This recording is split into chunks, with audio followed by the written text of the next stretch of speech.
Chapitre 22. Façon d'agir en 1830.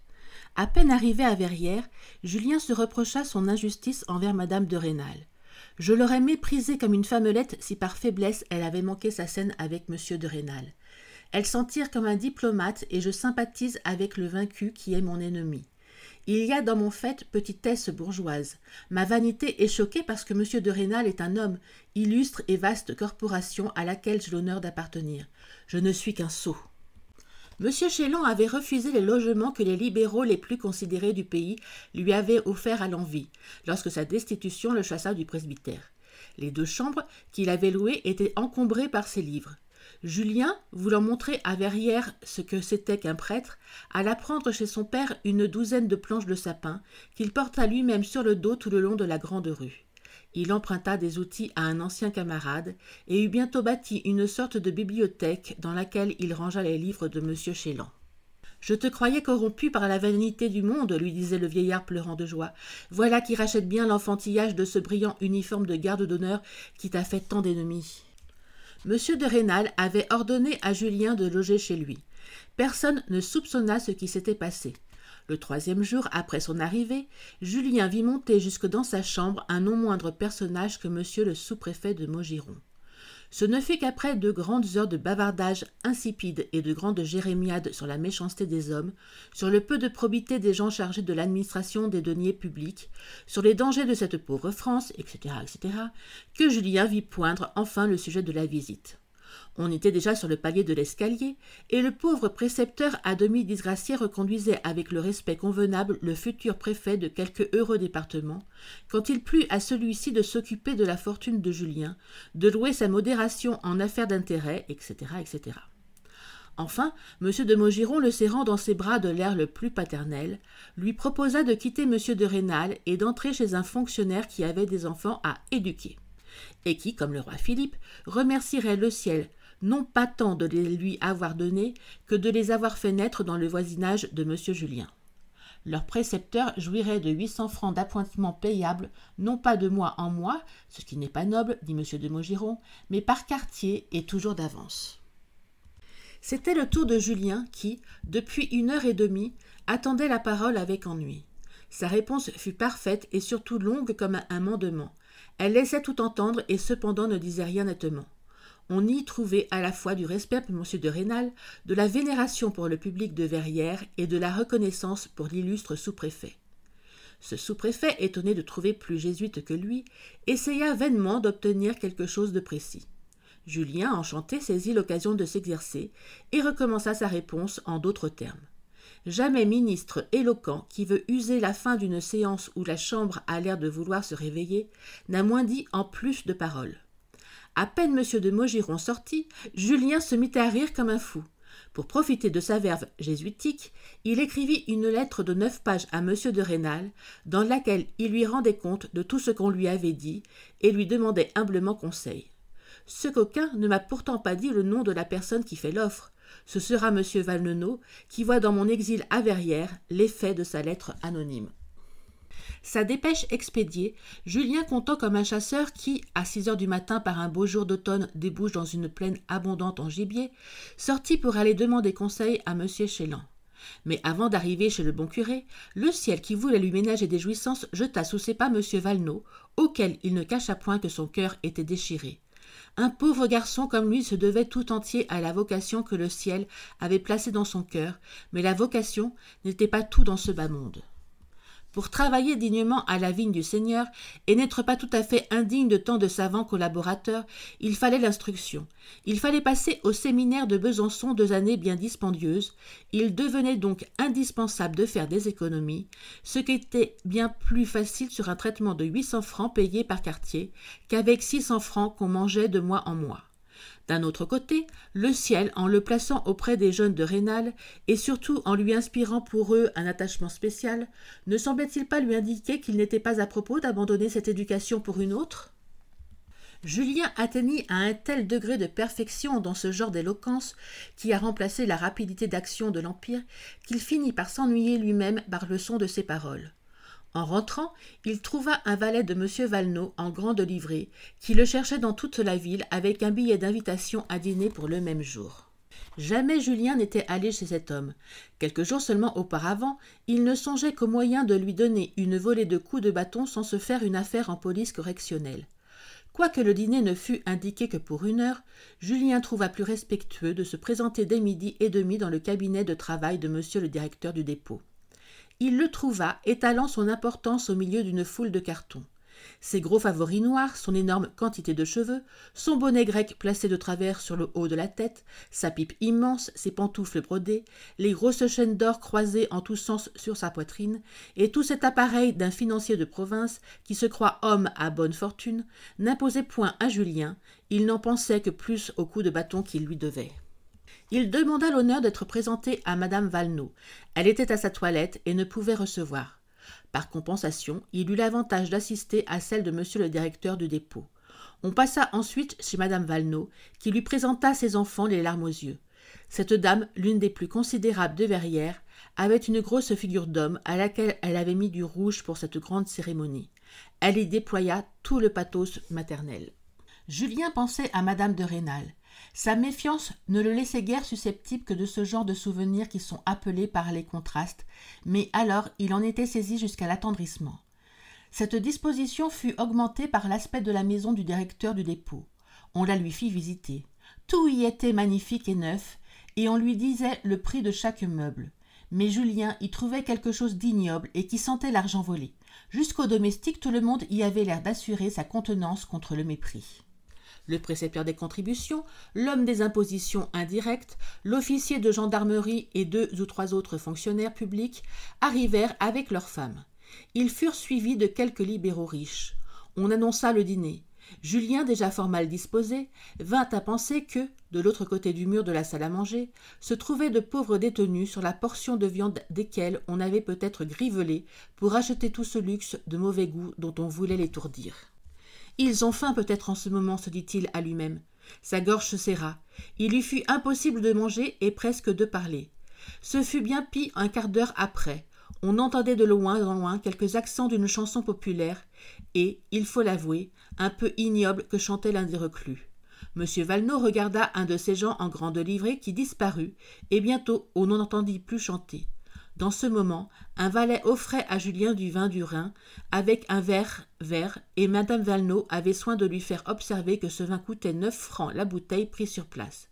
Julien, tenant son verre vert, dit à M. Valenod « On ne chante plus cette vilaine chanson. » « Parbleu, je le crois bien, répondit le directeur triomphant. J'ai fait imposer silence au gueux.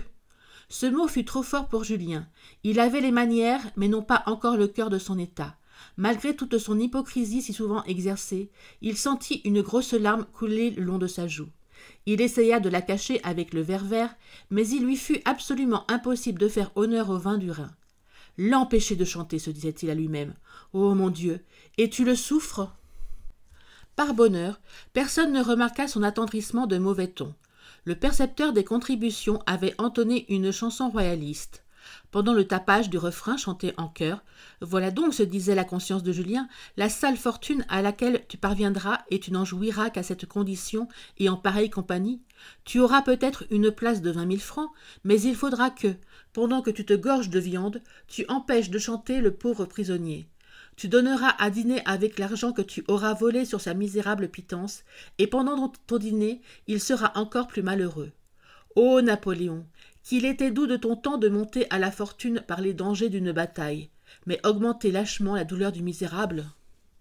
J'avoue que la faiblesse dont Julien fait preuve dans ce monologue me donne une pauvre opinion de lui. Il serait digne d'être le collègue de ces conspirateurs en gants jaunes qui prétendent changer toute la manière d'être d'un grand pays et ne veulent pas avoir à se reprocher la plus petite égratignure. Julien fut violemment rappelé à son rôle. Ce n'était pas pour rêver et ne rien dire qu'on l'avait invité à dîner en si bonne compagnie. Un fabricant de toiles peintes retirées, membre correspondant de l'Académie de Besançon et de celle d'Uzès, lui adressa la parole, d'un bout de la table à l'autre, pour lui demander si ce que l'on disait généralement de ces progrès étonnants dans l'étude du Nouveau Testament était vrai. Un silence profond s'établit tout à coup. Un Nouveau Testament latin se rencontra comme par enchantement dans les mains du savant membre de 2 académies. Sur la réponse de Julien, une demi-phrase latine fut lue au hasard. Il récita Sa mémoire se trouva fidèle et ce prodige fut admiré avec toute la bruyante énergie de la fin d'un dîner. Julien regardait la figure enluminée des dames. Plusieurs n'étaient pas mal. Il avait distingué la femme du percepteur Beauchanteur. « J'ai honte en vérité de parler si longtemps latin devant ces dames, dit-il en la regardant. Si M. Rubigneau, c'était le membre des deux académies, a la bonté de lire au hasard une phrase latine au lieu de répondre en suivant le texte latin, j'essaierai de la traduire impromptue. » Cette seconde épreuve mit le comble à sa gloire. Il y avait là plusieurs libéraux riches, mais heureux pères d'enfants susceptibles d'obtenir des bourses, et en cette qualité subitement convertis depuis la dernière mission. Malgré ce trait de fine politique, jamais M. de Rênal n'avait voulu les recevoir chez lui. Ces braves gens qui ne connaissaient Julien que de réputation et pour l'avoir vu à cheval le jour de l'entrée du roi d'Eu, étaient ses plus bruyants admirateurs. Quand ces sots-là seront-ils d'écouter ce style biblique auquel ils ne comprennent rien, pensait-il. Mais au contraire, ce style les amusait par son étrangeté, ils en riaient, mais Julien se lassa. Il se leva gravement comme 6 heures sonnaient et parla d'un chapitre de la nouvelle théologie de Ligorio qu'il avait à apprendre pour le réciter le lendemain à M. Chélan. « Car mon métier, ajouta-t-il agréablement, est de faire réciter des leçons et d'en réciter moi-même. » On rit beaucoup, on admira. Tel est l'esprit à l'usage de Verrières. Julien était déjà debout, tout le monde se leva malgré le décorum. Tel est l'empire du génie. Madame Valenod le retint encore un quart d'heure. Il fallait bien qu'il entendît les enfants réciter leur catéchisme. Ils firent les plus drôles des confusions, dont lui seul s'aperçut. Il n'eut garde de les relever. Quelle ignorance des premiers principes de la religion, pensait-il. Il saluait enfin et croyait pouvoir s'échapper, mais il fallut essuyer une fable de La Fontaine. « Cet auteur est bien immoral, dit Julien à madame Valenod. Certaines fables sur messire Jean Chouart osent déverser le ridicule sur ce qu'il y a de plus vénérable. Il est vivement blâmé par les meilleurs commentateurs. » Julien reçut, avant de sortir, 4 ou 5 invitations à dîner. « Ce jeune homme fait honneur au département, » s'écriaient tous à la fois les convives fort égayés. Ils allèrent jusqu'à parler d'une pension votée sur les fonds communaux pour le mettre à même de continuer ses études à Paris. Pendant que cette idée imprudente faisait retentir la salle à manger, Julien avait gagné lestement la porte cochère. « Ah, canaille, canaille !» s'écria-t-il à voix basse 3 ou 4 fois de suite, en se donnant le plaisir de respirer l'air frais. Il se trouvait tout aristocrate en ce moment, lui qui pendant longtemps avait été tellement choqué du sourire dédaigneux et de la supériorité hautaine qu'il découvrait au fond de toutes les politesses qu'on lui adressait chez M. de Rênal. Il ne put s'empêcher de sentir l'extrême différence. Oublions même, se disait-il en s'en allant, qu'il s'agit d'argent volé aux pauvres détenus et encore qu'on empêche de chanter. Jamais M. de Rênal s'avisa-t-il de dire à ses hôtes le prix de chaque bouteille de vin qu'il leur présente.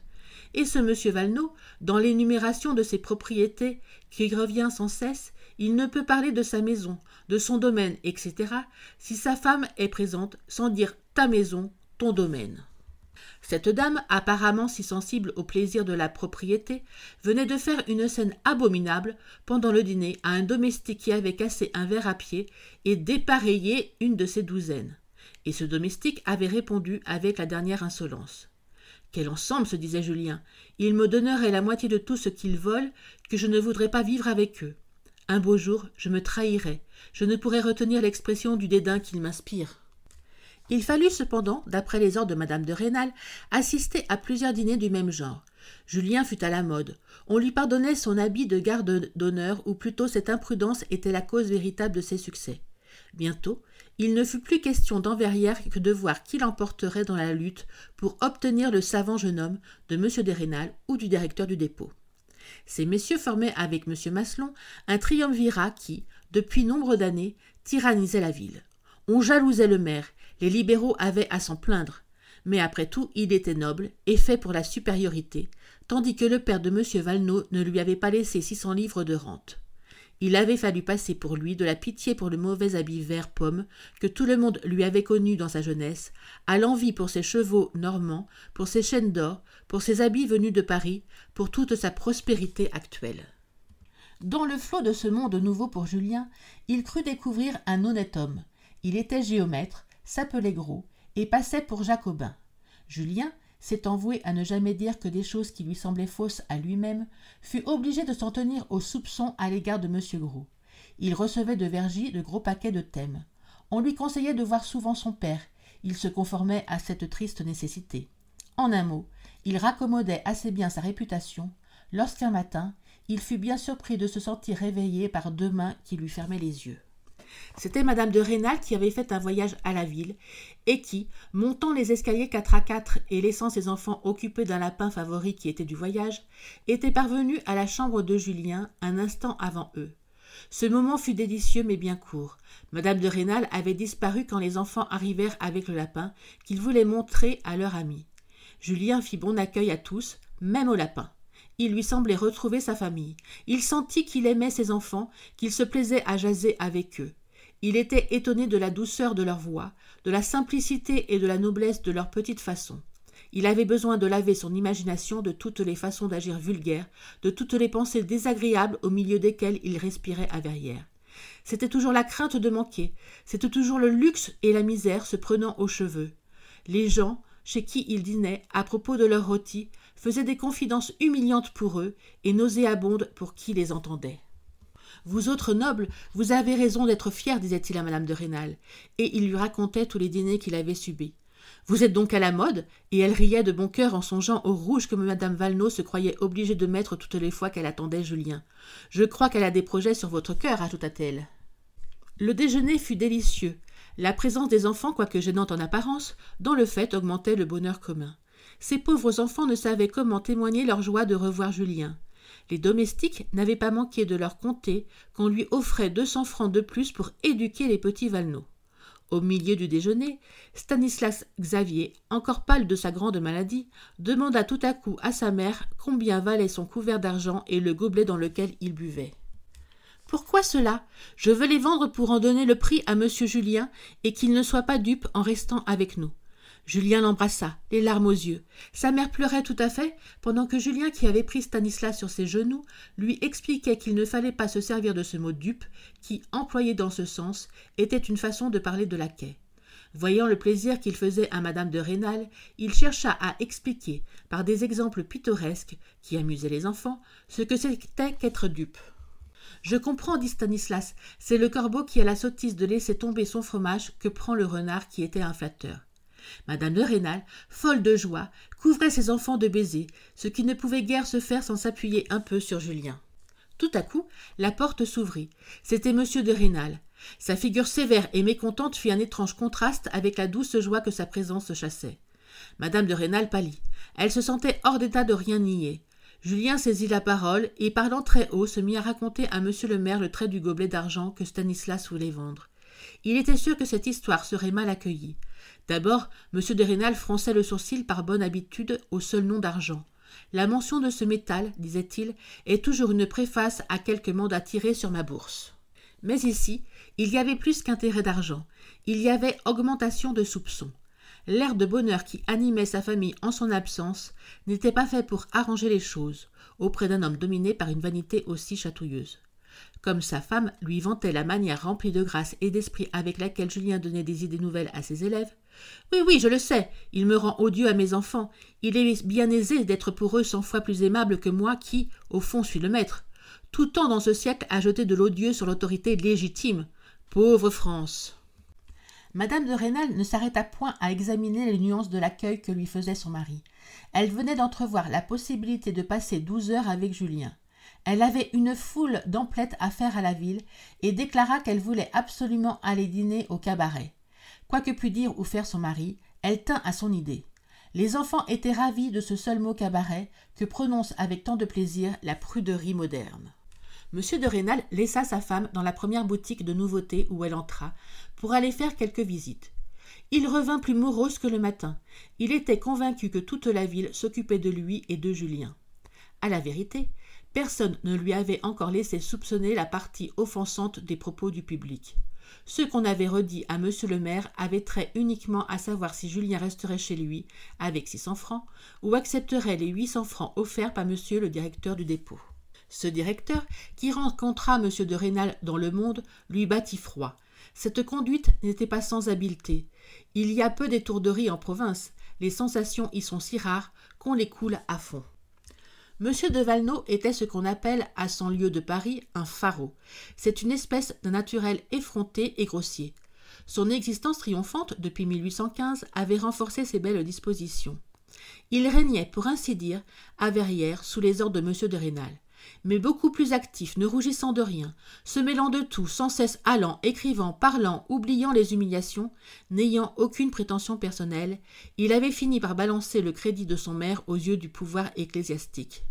M. Valenod avait dit en quelque sorte aux épiciers du pays, donnez-moi les deux plus sots d'entre vous, aux gens de loi, indiquez-moi les deux plus ignares, aux officiers de santé, désignez-moi les deux plus charlatans. Quand il avait eu rassemblé les plus effrontés de chaque métier, il leur avait dit « régnons ensemble ». Les façons de ces gens-là blessaient M. de Rênal.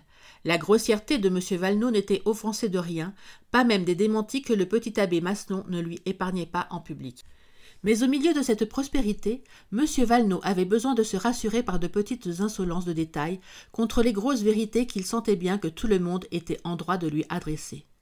Son activité avait redoublé depuis les craintes que lui avait laissées la visite de M. Appert. Il avait fait 3 voyages à Besançon. Il écrivait plusieurs lettres chaque courrier. Il en envoyait d'autres par des inconnus qui passaient chez lui à la tombée de la nuit. Il avait eu tort peut-être de faire destituer le vieux curé Chélan, car cette démarche vindicative l'avait fait regarder, par plusieurs dévotes de bonne naissance, comme un homme profondément méchant. D'ailleurs, ce service rendu l'avait mis dans la dépendance absolue de monsieur le grand vicaire de Frilair, et il en recevait d'étranges commissions. Sa politique en était à ce point lorsqu'il céda au plaisir d'écrire une lettre anonyme. Pour surcroît d'embarras, sa femme lui déclara qu'elle voulait avoir Julien chez elle. Sa vanité s'en était coiffée. Dans cette position, M. Valenod prévoyait une scène décisive avec son ancien confédéré M. de Rênal. Celui-ci lui adresserait des paroles dures, ce qui lui était assez égal, mais il pouvait écrire à Besançon et même à Paris. Un cousin de quelque ministre pouvait tomber tout à coup à Verrières et prendre le dépôt de mendicité. M. Valenod pensa à se rapprocher des libéraux. C'est pour cela que plusieurs étaient invités au dîner où Julien récita. Il aurait été puissamment soutenu contre le maire, mais des élections pouvaient survenir, et il était trop évident que le dépôt et un mauvais vote étaient incompatibles. Le récit de cette politique, fort bien deviné par Madame de Rênal, avait été fait à Julien pendant qu'il lui donnait le bras pour aller d'une boutique à l'autre, et peu à peu les avait entraînés au cours de la fidélité, où ils passèrent plusieurs heures presque aussi tranquilles qu'à Vergy. Pendant ce temps, M. Valenod essayait d'éloigner une scène décisive avec son ancien patron, en prenant lui-même l'air audacieux envers lui. Ce jour-là, ce système réussit, mais augmenta l'humeur du maire. Jamais la vanité aux prises avec tout ce que le petit amour de l'argent peut avoir de plus âpre et de plus mesquin n'a mis un homme dans un plus piètre état que celui où se trouvait M. de Rênal en entrant au cabaret. Jamais, au contraire, ses enfants n'avaient été plus joyeux et plus gais. Ce contraste acheva de le piquer. « Je suis de trop dans ma famille, à ce que je puis voir, dit-il en entrant, d'un ton qu'il voulut rendre imposant. Pour toute réponse, sa femme le prit à part et lui exprima la nécessité d'éloigner Julien. Les heures de bonheur qu'elle venait de trouver lui avaient rendu l'aisance et la fermeté nécessaires pour suivre le plan de conduite qu'elle méditait depuis 15 jours. Ce qui achevait de troubler de fond en comble le pauvre maire de Verrières, c'est qu'il savait que l'on plaisantait publiquement dans la ville sur son attachement pour l'espèce. M. Valenod était généreux comme un voleur, et lui, il s'était conduit d'une manière plus prudente que brillante dans les 5 ou 10 dernières quêtes pour la confrérie de Saint-Joseph, pour la congrégation de la Vierge, pour la congrégation du Saint-Sacrement, etc., etc., etc. Parmi les obéraux de Verrières et des environs, adroitement classés sur le registre des frères collecteurs, d'après le montant de leurs offrandes, on avait vu plus d'une fois le nom de M. de Rênal occuper la dernière ligne. En vain, disait-il, que lui ne gagnait rien. Le clergé ne badine pas sur cet article.